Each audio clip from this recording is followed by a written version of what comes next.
Yeah, I was just that it made it so black and white for me. Like I had a choice of what momentum that I wanted to jump on, either Luke's or Kate's.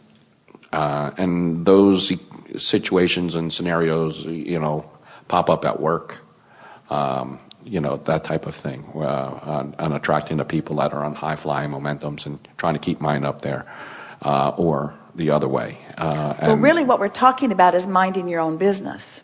But it's hard to not think that your grandchildren that you took to the fair aren't your business. Yeah. Or that the people that you're working with aren't your business. But if you can just convince yourself that your business is your relationship with your disc, period, and that law of attraction will work the rest of it out, then you begin having authentic relationships. And by authentic relationships, we mean the universe brings you things that match you. Well, that's happening all day, every day. It's sort of a clarifying moment, isn't it? When you have to finally acknowledge that you might be on the ornery disc.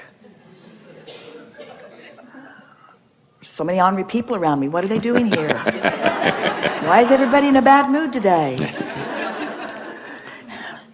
Esther's been thinking about this emotional scale, and she said it's sort of like the 7 dwarves. There's the ornery disc, bashful and happy, passive aggressive. She's up to about 200 dwarfs now. As you find yourself there, and like we demonstrated as we practiced the word, let's do that. Let's play with that just for a little bit. So you're at work, because this happens to you sometimes too.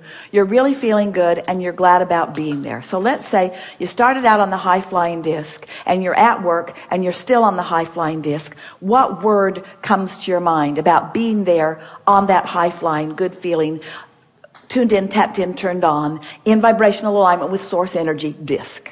Joy.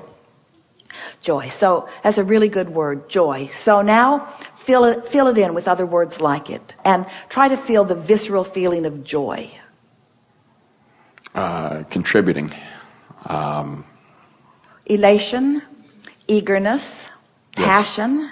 Yes, very excitement, passionate. Enthusiasm, upliftment. Fun is in there too. Camaraderie, collective motion forward, upliftment, helpfulness, right place, right time, ideas flowing, exhilarating, life-giving, purposeful, meaningful. These are all work-related subjects, work-related callings. In other words, don't you like to be purposeful at work? And don't you like to be cooperative? And don't you like to be collectively brilliant?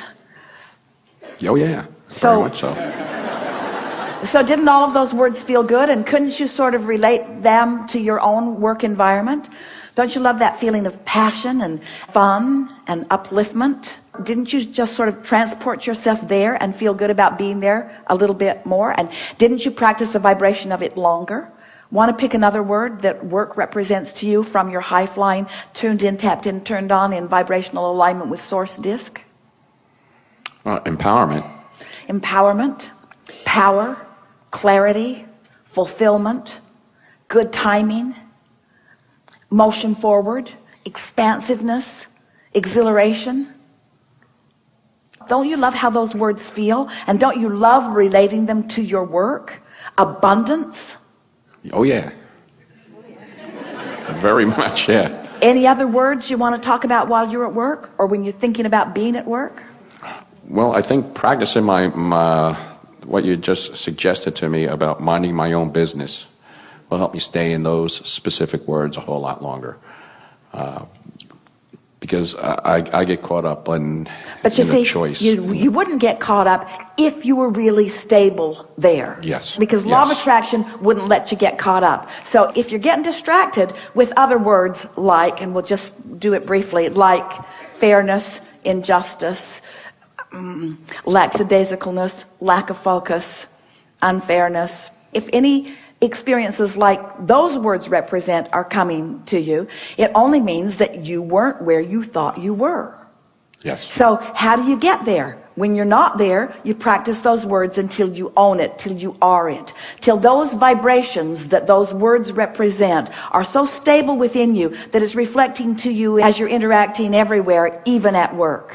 When that's where you are, those other experiences that have formerly been thwarting you or snagging you won't, because you're not playing in that game.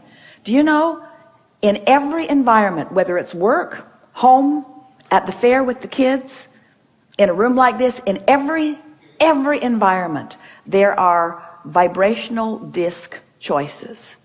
And in every environment, there are people on a variety of those discs.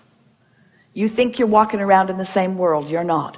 You're walking through the same spaces and you're walking in the same time, but you're on enough different frequencies that you're zigging while the other ones are zagging. And what you're perceiving is a whole different thing.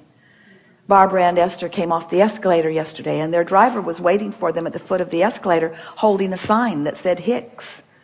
And neither Barbara or Esther saw it. And then they went past, and then Barbara thought, well, that's usually where that person is. So she went over, and there he was. And he said, I was there. And Esther said, no, you weren't. He said, no, I was there. And Esther said, no, you weren't. And Esther's grinning. And he's saying, no, ma'am, really, I was right there. I don't know how you got past me. And Esther said, well, what I'm trying to say to you is if I'm not looking, you weren't there. She's sort of trying to explain to him that you can be there all day, every day, but if I'm not looking, you weren't there. And that's sort of what we're talking about here, isn't it? Very, very much so. Yeah. So if you're not looking, that unfairness isn't there, that orneriness isn't there, that injustice isn't there. If you're looking for what you want to see and practicing the vibration of it enough, it has to show itself to you, because you create your own reality. Really good. Thank you.